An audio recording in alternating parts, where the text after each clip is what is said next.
Hello दोस्तों, नमस्कार। मैं हूं मनीष नौटियाल और स्वागत है आपका हमारे YouTube channel Manu education hub में। देखिए दोस्तों, हमने परीक्षावाणी सीरीज स्टार्ट करी थी, जिसका आज ये तीसरा पार्ट है। इससे पहले हमारा 2 पार्ट हो चुके हैं। जिसने भी नहीं देखे हैं दोस्तों, वो प्ले लिस्ट में जाकर देख सकते हैं।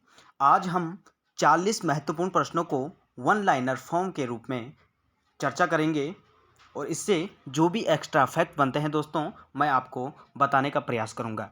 तो ज़्यादा देर न करते हुए हम वीडियो को स्टार्ट करते हैं। आज हम पहले देखेंगे प्रमुख नियुक्तियां उत्तराखंड में प्रथम कौन क्या था और वर्तमान में कौन है। अब देखिए दोस्तों, जो आज का पहला क्वेश्चन है, आज के पहला क्वेश्चन ये रहा आपकी स्क्रीन पर। उत्तराखंड के प्रथम राज्यपाल कौन थे? तो दोस्तों, आपका राइट आंसर है सुरजीत सिंह बरनाला। क्वेश्चन कभी भी पूछ लिया जाता है दोस्तों, कई बार पूछ लिया जाता है कि चतुर्थ राज्यपाल कौन थे, तृतीय कौन थे, द्वितीय कौन थे। इसलिए हमने पूरा कवर करना है दोस्तों, क्योंकि प्रश्न इस बार कोई भी ना छूट पाए। तो आज का दूसरा क्वेश्चन देखिए, द्वितीय राज्यपाल कौन थे? उत्तराखंड के प्रथम राज्यपाल तो हो गए सुरजीत सिंह बरनाला। द्वितीय राज्यपाल की अगर हम बात करें तो कौन रहे थे? सुदर्शन अग्रवाल। तृतीय राज्यपाल की बात करें तो बीएल जोशी हैं। और आपने दोस्तों बीएल जोशी से ये याद रखना है, इनसे ये क्वेश्चन बनता है दोस्तों कि उत्तराखंड में राज्यपाल का ऐसे राज्यपाल कौन रहे थे जिनका सबसे कम टाइम पीरियड रहा था? तो आपका राइट आंसर हो जाएगा दोस्तों बीएल जोशी। ठीक है, बीएल जोशी एक ऐसे राज्यपाल थे दोस्तों जिनका सबसे कम कार्यकाल रहा था। ठीक है, चतुर्थ राज्यपाल की अगर हम बात करें तो कौन रहे थे? Margaret Alva. इनसे क्वेश्चन बनता है कि उत्तराखंड की प्रथम महिला राज्यपाल कौन थी? तो मार्गरेट अल्वा आपका आंसर आ जाएगा। पांचवें राज्यपाल की अगर हम बात करें तो कौन रहे थे? अजीज कुरैशी। षष्ठम राज्यपाल की बात करें, छठे राज्यपाल की, तो कौन रहे थे? कृष्णकांत पॉल। इनसे भी क्वेश्चन बनता है दोस्तों, किस प्रकार से? देखिए, क्वेश्चन आता है उत्तराखंड में जब राष्ट्रपति शासन लगा था उस टाइम राज्यपाल कौन थे? तो आपने याद रखना है कृष्णकांत पॉल उस टाइम क्या थे? राज्यपाल थे। अगर मैं बात करूं दोस्तों उत्तराखंड में राष्ट्रपति शासन की, तो कब लगा था? 27 मार्च से 12 मई 2016 को। ठीक है, उस टाइम राष्ट्रपति कौन थे दोस्तों? प्रणब मुखर्जी। अगर हम बात करें सीएम की तो कौन रहे थे? हरीश रावत जी। ठीक है, ये आपने ध्यान में रखना है। सातवें राज्यपाल की अगर हम बात करें दोस्तों तो कौन है? बेबी रानी मौर्य। और वर्तमान में अगर हम बात करें तो कौन है दोस्तों? लेफ्टिनेंट जनरल जो सेनानिवृत्त हैं, और इनका नाम है गुरमीत सिंह जी। ठीक है, दूसरा क्वेश्चन है, देखिए दोस्तों, आज हमारे पहले क्वेश्चन में कितने सारे फैक्ट क्लियर हो गए हैं। दूसरा क्वेश्चन देखते हैं, उत्तराखंड के प्रथम मुख्यमंत्री कौन थे? तो आपका राइट आंसर है दोस्तों नित्यानंद स्वामी। और कौन क्या है दोस्तों? ये अंतरिम थे। आपने याद रखना है अंतरिम। अगर पूछेगा उत्तराखंड का प्रथम अंतरिम मुख्यमंत्री कौन थे, तो नित्यानंद स्वामी। अगर द्वितीय पूछेगा दोस्तों तो भगत सिंह कोश्यारी। अगर पूछेगा उत्तराखंड का तृतीय मुख्यमंत्री या उत्तराखंड का प्रथम निर्वाचित मुख्यमंत्री कौन थे, तो आपने याद रखना है दोस्तों एनडी तिवारी। एनडी तिवारी क्या थे दोस्तों? तृतीय मुख्यमंत्री थे। और इस प्रकार से भी क्वेश्चन बनता है कि उत्तराखंड के प्रथम निर्वाचित मुख्यमंत्री कौन थे? एनडी तिवारी। एनडी तिवारी के बारे में बता दूं दोस्तों, 2 मार्च 2002 से बने थे प्रथम निर्वाचित मुख्यमंत्री। 2 मार्च 2002 से 7 मार्च 2007 तक। ठीक है, और एनडी तिवारी के अगर हम जन्म की बात करें दोस्तों तो 1924 में, कई बार पूछ लिया जाता है, बल्यूटी गांव नैनीताल में। बल्यूटी गांव नैनीताल। ठीक है, अब देखते हैं दोस्तों तीसरा क्वेश्चन आज का, प्रथम विधानसभा अध्यक्ष कौन थे? अब देखिए दोस्तों, आपका राइट आंसर है प्रथम विधानसभा अध्यक्ष थे प्रकाश पंत जी, जो अंतरिम थे। अंतरिम और निर्वाचित में आपने ध्यान रखना है। ठीक है, प्रथम विधानसभा अध्यक्ष कौन थे? प्रकाश पंत जी थे, जो अंतरिम थे। अगर पूछेगा प्रथम विधानसभा अध्यक्ष निर्वाचित, तो आपका आंसर क्या हो जाएगा? यशपाल आर्य। द्वितीय पूछेगा तो हरवंश कपूर। और तृतीय पूछेगा तो गोविंद सिंह कुंजवाल। ठीक है, अगर पूछेगा वर्तमान विधानसभा अध्यक्ष कौन है, तो आपने याद रखना है दोस्तों कौन है? ऋतुभूषण खंडूड़ी। कभी कभी ये भी पूछ लिया जाता है दोस्तों, वर्तमान विधानसभा अध्यक्ष ऋतुभूषण खंडूड़ी ने कौन सी विधानसभा सीट से जीत हासिल की थी? तो आपने याद रखना है दोस्तों कहाँ से करी थी? ये करी थी कोटद्वार विधानसभा सीट से। ठीक है, चतुर्थ क्वेश्चन है दोस्तों आज का,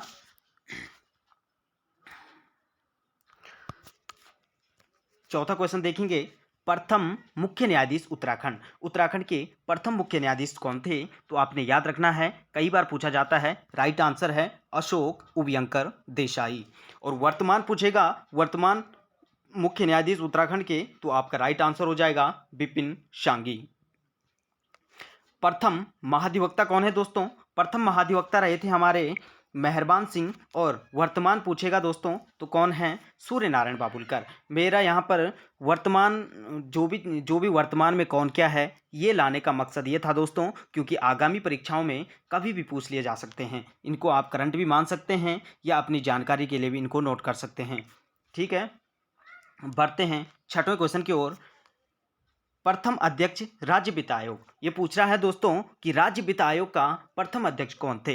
तो दोस्तों राज्य वित्त आयोग के प्रथम अध्यक्ष आर के धर थे, जो 2001 में बने थे। अगर बात करें दोस्तों वर्तमान की, तो वर्तमान राज्य वित्त आयोग के अध्यक्ष कौन है दोस्तों? तो प्रो बी के जोशी आपका राइट आंसर हो जाएगा। ठीक है, सातवें क्वेश्चन की ओर बढ़ते हैं। प्रथम अध्यक्ष राज्य मानवाधिकार आयोग, राज्य मानवाधिकार आयोग के प्रथम अध्यक्ष हैं दोस्तों विजेंद्र जैन थे। अगर बात करें वर्तमान की, तो वर्तमान राज्य मानवाधिकार आयोग के अध्यक्ष हैं विनोद कुमार सिन्हा। ठीक है, आठवां क्वेश्चन देखेंगे, प्रथम अध्यक्ष राज्य महिला आयोग। ठीक है, राज्य महिला आयोग की प्रथम अध्यक्ष कौन थी दोस्तों? तो संतोष चौहान थी। पूछेगा वर्तमान में राज्य महिला आयोग के अध्यक्ष कौन हैं? तो आपका राइट आंसर हो जाएगा कुसुम कंडवाल। ठीक है, आज का 9वां क्वेश्चन देखेंगे दोस्तों, राज्य लोक सेवा आयोग के प्रथम अध्यक्ष कौन थे? तो राज्य लोक सेवा आयोग के प्रथम अध्यक्ष हैं दोस्तों एनपी नवानी। पूछा जाता है इनका कार्यकाल कितने माह का रहा था? तो 9 माह का इनका कार्यकाल रहा था। ठीक है, आपने ये भी याद रखना है। अगर पूछेगा वर्तमान लोक सेवा आयोग के अध्यक्ष तो कौन है दोस्तों? राकेश कुमार जी। ठीक है, बढ़ते हैं 10वें क्वेश्चन की ओर।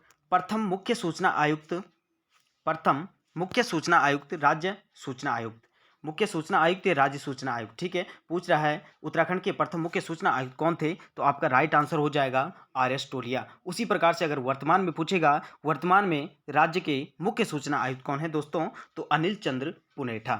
ठीक है, 11 क्वेश्चन है दोस्तों आज का। प्रथम मुख्य सचिव उत्तराखंड के प्रथम मुख्य सचिव रहे थे अजय विक्रम सिंह। वहीं अगर वर्तमान की बात करें तो सुखबीर सिंह सिंधु। ठीक है, आज का 12वां क्वेश्चन है दोस्तों, प्रथम पुलिस महानिदेशक उत्तराखंड के प्रथम पुलिस महानिदेशक कौन थे? तो अशोक कांत सरन जी उत्तराखंड के प्रथम पुलिस महानिदेशक थे। अगर वर्तमान की बात करें तो नीतेश कुमार झा। ठीक है, देखिए दोस्तों ये तो हमारे आज के करंट के क्वेश्चन हो गए। और अगर हम बात करें ऐतिहासिक संक्षिप्तकी की, तो आज का 13वां क्वेश्चन है दोस्तों,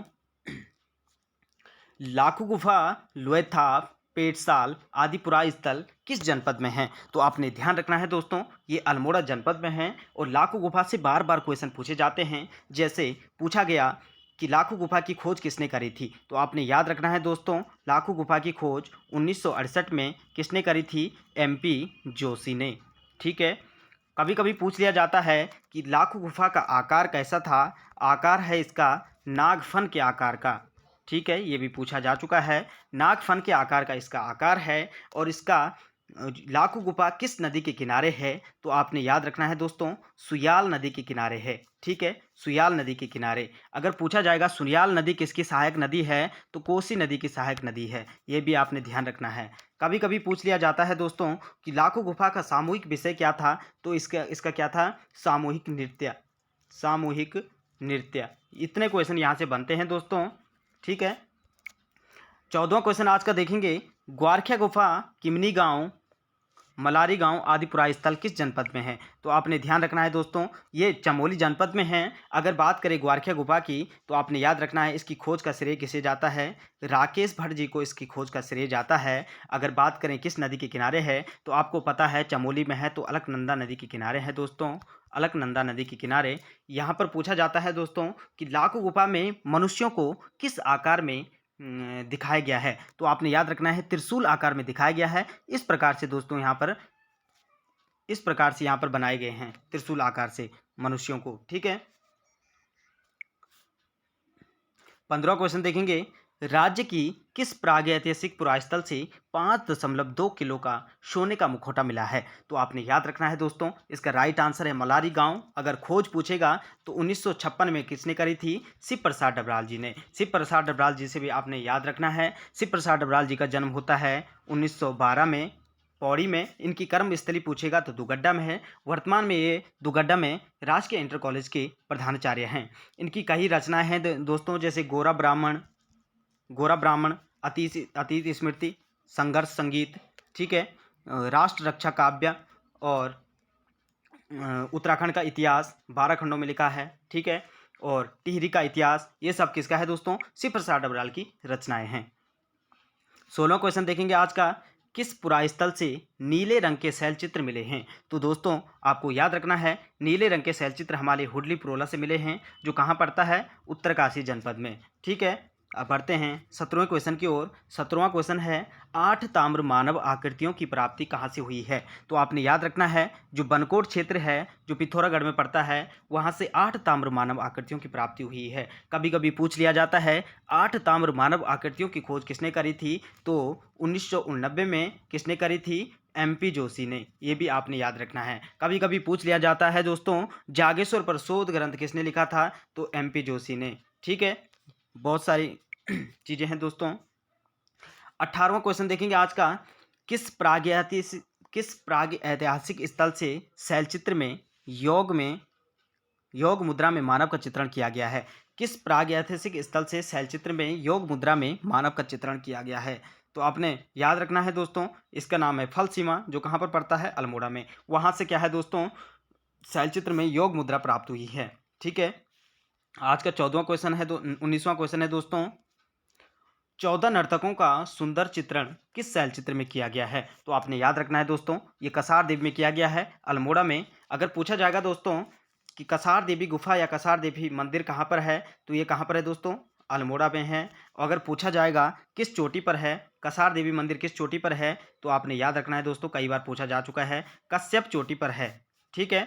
और ये भी पूछा जाता है दोस्तों, यहाँ पर कौन सा मंदिर क्रैंक रिज के लिए प्रसिद्ध है? तो कसार देवी गुफा क्या है दोस्तों? कसार देवी मंदिर क्या है दोस्तों? क्रैंक रिज के लिए, यानी कि हम कह सकते हैं खास चुंबकीय शक्ति के लिए प्रसिद्ध है कसार देवी मंदिर।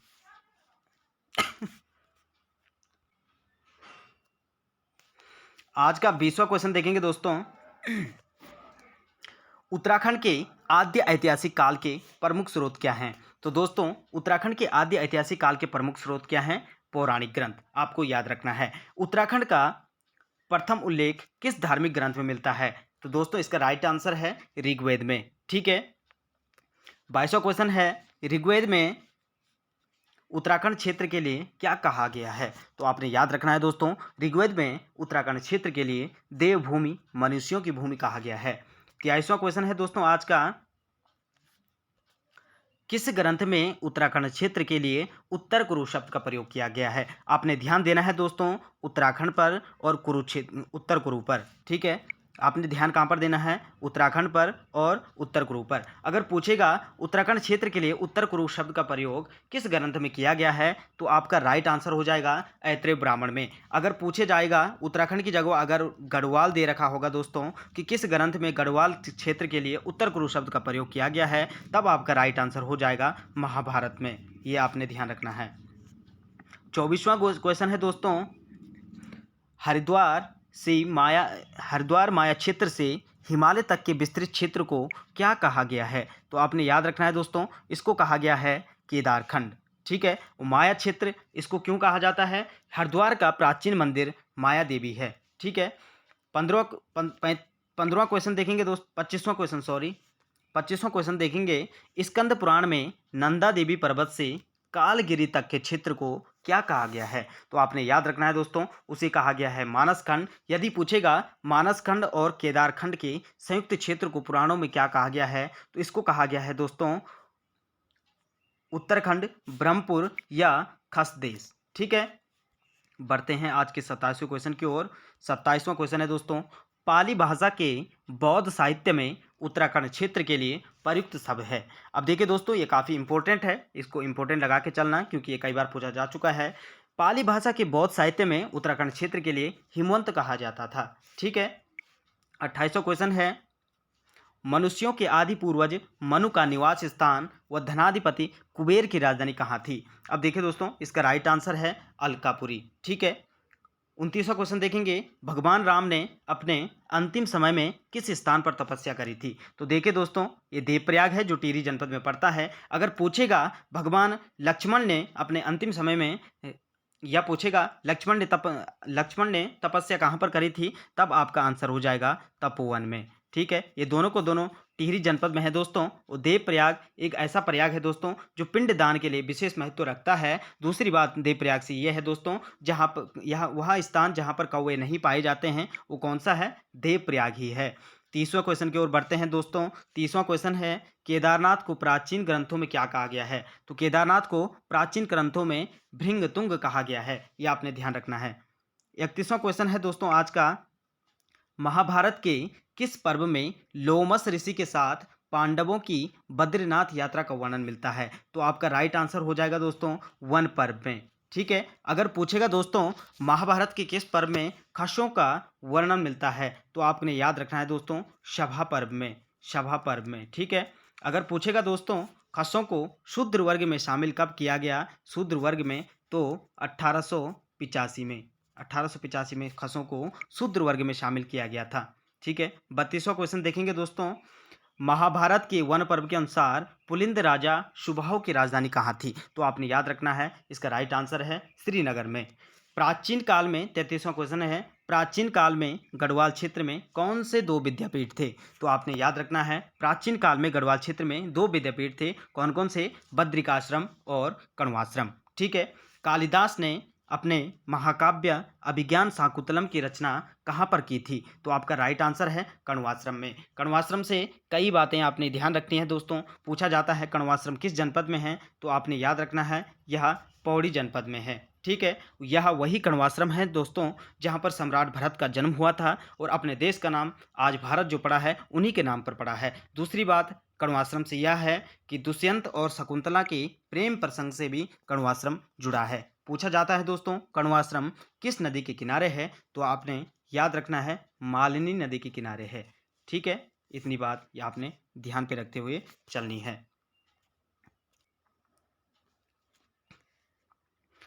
आज का 35वां क्वेश्चन है दोस्तों, बौद्ध धर्म का प्रचार प्रसार किसके समय अधिक हुआ था?